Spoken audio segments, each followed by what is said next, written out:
नमस्कार मंडळी, श्री स्वामी समर्थ. उद्या 29 जानेवारी वार गुरुवार आणि या दिवशी आलेली आहेत जया एकादशी. माघ महिन्यातील शुक्ल पक्षात येणाऱ्या एकादशीला जया एकादशी असे म्हटले जाते. हा दिवस भगवान विष्णूंच्या पूजेसाठी अत्यंत फलदायी असून पापमुक्ती, पूर्वजन्माच्या दोषांचे निवारण आणि मोक्षप्राप्तीसाठी खूप महत्त्वाची तिथी मानली जाते. या दिवशी उपवास केल्याने पिशाचा योनीतून मुक्ती मिळते. तसेच या जया एकादशीला जय देणारी मानली जाते, म्हणजेच सर्व पापांवर विजय मिळवून देते.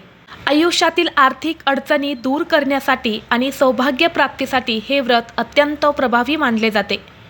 योगायोगाने जया एकादशी गुरुवारी येत असल्यास या दिवशी पिवळ्या वस्तूंचा वापर केल्याने कुंडलीतील गुरुग्रह मजबूत होतो. धार्मिक दृष्टीने हा दिवस अतिशय महत्त्वाचा असल्यामुळे या दिवशी काही प्रभावी उपायसुद्धा केले जातात. एकादशीचं व्रत हे तुळशी पूजनाशिवाय अपूर्ण मानले जाते. इतकं महत्त्व तुळशीला या दिवशी दिले जाते आणि या तुळशी संबंधित काही प्रभावी उपाय केल्याने जीवनातील अनेक समस्या या दूर होतात. आणि म्हणून उद्या जया एकादशीला आपल्याला तुळशीलाही एक वस्तू अर्पण करायची आहे. ही वस्तू अर्पण केल्याने 7 पिढ्यांचे दारिद्र्य नष्ट होऊन कुटुंबाची भरभरून प्रगती होईल.